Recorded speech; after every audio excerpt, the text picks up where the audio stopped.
He said he was too busy for date night. I booked one anyway. For him. And her. At our favorite restaurant.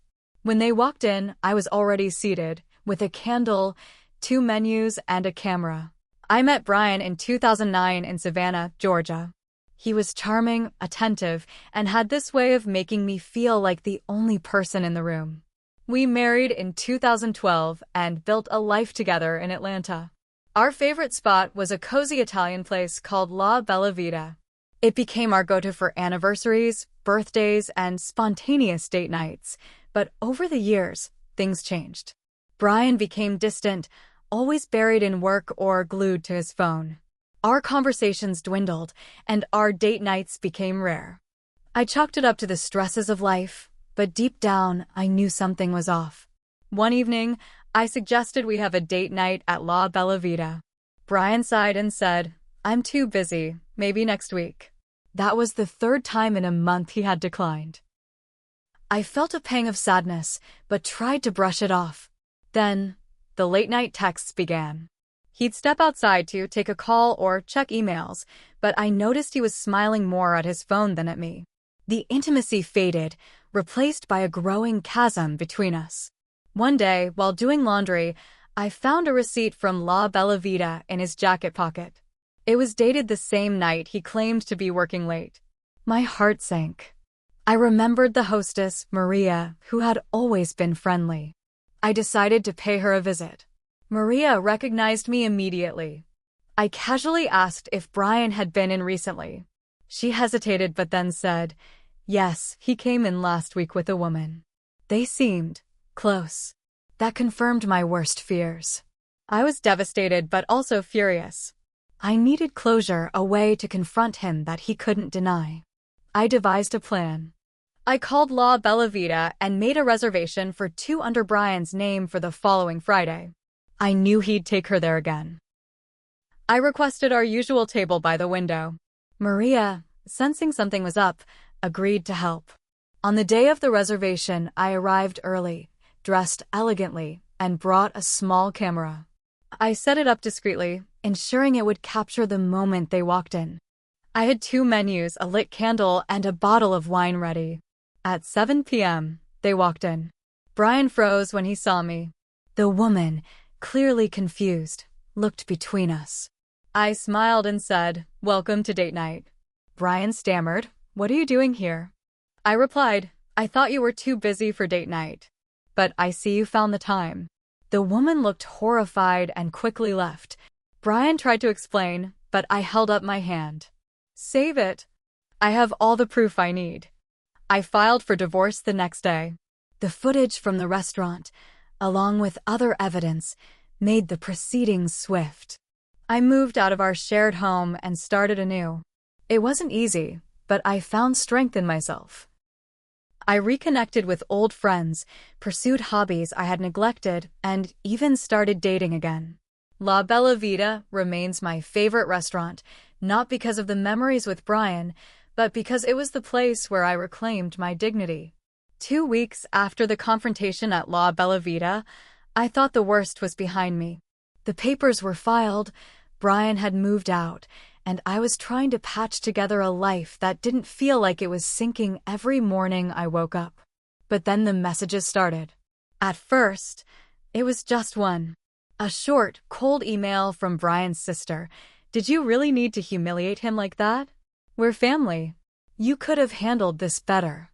I stared at the screen, my hands trembling. Family? The same family that always took his side when I said I felt lonely, unheard? Now they wanted to guilt me for the truth? More emails came. A couple of mutual friends, people I'd cooked for, shared vacations with, wrote things like, "We're staying out of it, but you really made a scene. It wasn't necessary. You could have talked to him privately. Think of how that woman must have felt." That one made me laugh out loud. Think of her? She was sleeping with a married man. But then the laughter faded. Because the guilt creeps in fast when people start making you feel like you're the problem for reacting to betrayal. I work at a mid-sized marketing agency in Buckhead, and my boss, Martin, is a decent guy but hates drama. I kept my personal life separate from work, Or so I thought. One Monday morning, Martin called me into his office. He looked uncomfortable. Hey, I got a weird email over the weekend. From Brian. My stomach dropped. He said you've been unstable. That the divorce is making you act erratic. I didn't believe it, but it's out there now. I was stunned. You think I can't do my job because my ex is a liar? No, he said quickly. You've always been great here. I just wanted to give you a heads up. That night, I cried. Not because I was weak, but because I realized Brian wasn't done. He wasn't just embarrassed by what I did, he wanted to ruin me for it. Her name was Sierra. Mid-30s, works in finance, and had no idea Brian was married. I only knew this because one day, I came home to find a note slipped under my door.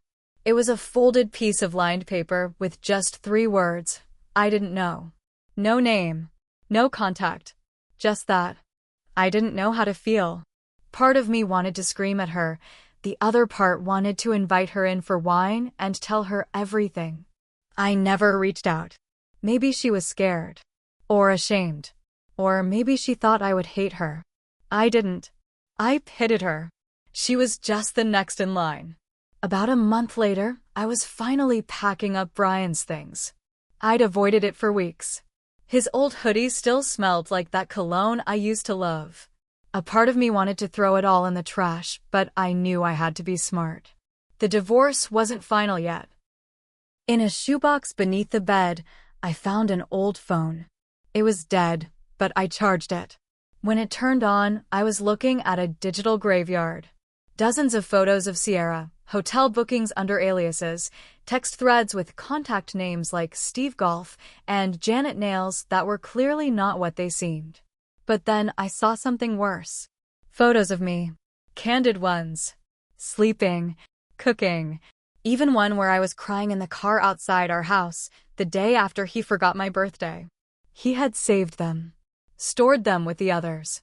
Like I was just another side story in his collection of lies. Turns out, I wasn't the first woman Brian had done this to. I joined a local women's support group, one of those quiet Facebook communities where people share stories without judgment. I posted anonymously at first. Within hours, I had 5 private messages. 2 from women in Atlanta who recognized the story, and the man. One had dated him in college. He'd cheated, lied, then ghosted her completely. Another had been his ex before me. She'd ended things because he'd been caught texting another woman on their anniversary trip. I started piecing together the puzzle. This wasn't just about me. Brian was a serial manipulator. Charming, calculated, and always one step ahead, until now. I hired one. I needed more than the phone. I wanted records. Proof. Insurance. Her name was Devin Sharp, no nonsense, former NYPD. Within 2 weeks, she had files. Brian had multiple dating app accounts under fake names. A burner phone. Transactions at hotels far outside the city. A second apartment, yes, a whole apartment, in Roswell that he was renting under a friend's name. But here's the twist. He wasn't just cheating. He was scamming. Sierra had loaned him over $8,000. Another woman had co-signed for a car that got stolen, but really, he'd sold it for cash. I was shocked. This wasn't about love. This was about control. And money. And power. Brian's own mother called me. I hadn't spoken to her in years. I just found out about Roswell, she said, her voice cracking. I didn't raise him like this. She offered to testify in the divorce. Said she had records from his childhood, therapy sessions, school issues, even early warnings of this behavior. You're not crazy, she told me. You're just the first one who finally fought back. 2 months after finding the burner phone and learning about the second apartment, I got a certified letter in the mail. Not an email, not a text, an actual envelope with my name on it, typed neatly in block letters. Inside was a single sheet of paper, and all it said was, "You've stirred the wrong pot. Some secrets are better left buried." A friend I felt cold. It wasn't Brian's handwriting. I couldn't figure out who it was from. Devin, the private investigator, traced the postmark to a mailbox indicator, but there were no prints, no camera footage nearby. Who else had a reason to warn me off? It turns out Brian had been working more than one angle. Devin discovered he had quietly gotten in touch with my lawyer through an anonymous tip. He was trying to push a quick settlement, claiming he'd forego alimony and any division of my retirement savings if I signed immediately. That raised a red flag. I told my lawyer to stall him, and in the meantime, we dug deeper. What we found shocked even Devin. Brian was under investigation by the IRS. He hadn't just been scamming women, he'd been hiding income, misreporting freelance consulting gigs, and funneling money through dummy accounts. The quick divorce? That was a cover-up attempt. He thought if we finalized quickly, I'd be dragged into the mess with him when it all came out. He was trying to save himself by burning me in the process. A few weeks later, I finally met Sierra in person. She showed up at my door with a bottle of wine and tear-streaked cheeks. She looked tired, like she hadn't slept in days. I was with him for nearly a year, she said. He told me you were his crazy ex who wouldn't let go. I only found out the truth because I saw the restaurant video on TikTok. Wait, what? Apparently, a waiter at La Bella Vita had caught part of the confrontation on camera. It had gone viral in some corner of the internet. A thread called Ultimate Karma Moment, Cheater Gets Exposed at Fancy Restaurant, had over 2 million views. That's how Sierra found out. And dozens of other women, too. The thread was filled with stories. Names, DMs, screenshots. Brian's whole web was unraveling, and he had no idea. I knew I had to face him. Properly this time. So I asked Maria at La Bella Vita to help me one last time. She owed me nothing, but she agreed anyway. I booked the same table. Left a message for Brian through his lawyer. Let's talk. Just us. He showed up, greasy hair, dark circles under his eyes, like life had finally caught up with him. I slid a thick folder across the table. IRS records. Photos. Testimonies. The burner phone. I'm not scared of you anymore, I said. I'm done running. This ends now. He stared at the folder, speechless. I stood up, tossed a 20 on the table for the server, and left him sitting there. That was the last time I saw him in person. 3 weeks later, the IRS officially filed charges. Fraud, tax evasion, wire fraud. Sierra and I testified separately. So did 3 other women. Brian pled guilty to avoid a public trial. He got 4 years, but honestly, it wasn't enough. But here's the twist. I still didn't feel free. There was still something missing, something I couldn't quite name. Cleaning out the attic, I found an old box of notebooks. One of them was my journal from the first few years of marriage. I hadn't written in it for years, but as I flipped through it, I saw how far back the red flags had gone. He left me at dinner on our anniversary to take a work call. He made fun of my anxiety when I cried about his flirting with a coworker. He lied about his mother being in the hospital so he could disappear for a weekend. The manipulation didn't start when the affair did. It started way before that. I had trained myself to excuse it, to endure it. I cried for the version of me who thought she was lucky to be chosen by him. 2 months into Brian's sentence, I got another letter. This one was from a woman named Talia in Jacksonville, Florida. She wrote, I think I'm Brian's daughter. My mother had a brief thing with a man named Brian last name in 1999. He disappeared before she told him she was pregnant. She never said much, but I found old photos. You were in one of them. I'm sorry if this is strange, but I had to reach out. I sat there in stunned silence. Brian had a child? That means this web didn't start with me. It didn't even start in our marriage. It went back decades. I picked up the phone and dialed Devin. We're not done, I said. There's more. Talia and I agreed to meet in person. She was quiet, polite, and looked nothing like Brian, at least not on the surface. But the moment she laughed, I saw it. That half smirk he always had when he thought he was getting away with something. She wasn't looking for money or pity. She just wanted to know who her father really was. I offered to help her get a DNA test. The results came back in 2 weeks. 99.9% match. She was Brian's daughter. No doubt about it. She cried when she found out. Not because she'd found him, but because she'd never really know him. Only the wreckage he left behind. 3 months into his sentence, Brian tried to get clever. He sent my lawyer an updated will. In it, he left everything he had, which wasn't much after the IRS ripped through him to me. Why? Because he knew I'd refuse it. He wanted to look like the bigger person. Like the man who, even after all the chaos, still loved his wife. It was a PR move. A fake-out. I shredded it in front of my lawyer. If he wants peace, he'll have to find it alone. Then came the fire. The apartment in Roswell, the one he had been secretly renting, went up in flames one night. No one was hurt, but it was suspicious.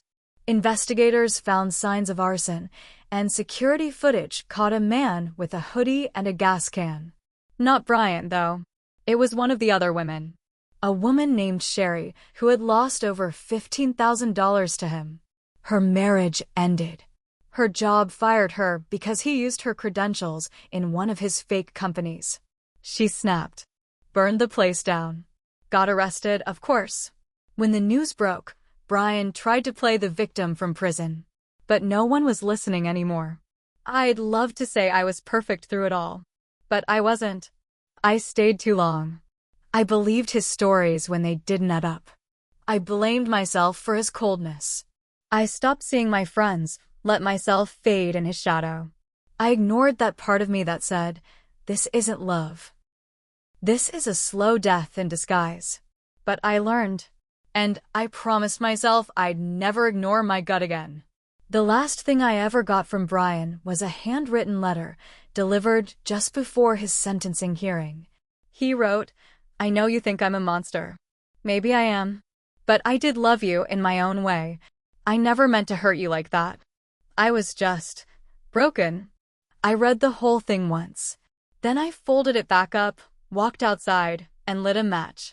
As it burned, I whispered, broken things don't get to break others and walk away clean. I bought myself a small cabin in Blue Ridge, Georgia. Quiet, tucked in the trees, with a front porch that gets perfect sunlight in the morning. Talia visits sometimes. So does Sierra. We drink wine, talk about everything, and sometimes nothing at all. We call it the Scorched Earth Sisterhood. We laugh now. We cry less. La Bella Vita closed down during the pandemic, but I'm glad. That chapter ended with fire, just like it should have. Brian? He's still serving time. Still writing letters no one reads. Still spinning webs with no one left to catch. Me? I'm writing my own story now. And this time, I'm the only one holding the pen. Brian scammed, lied, and manipulated, but every mask he wore eventually cracked. His secrets turned into flames, his lies caught on tape, and the women he tried to control banded together, not as victims, but as avengers. And I was the storm he never saw coming.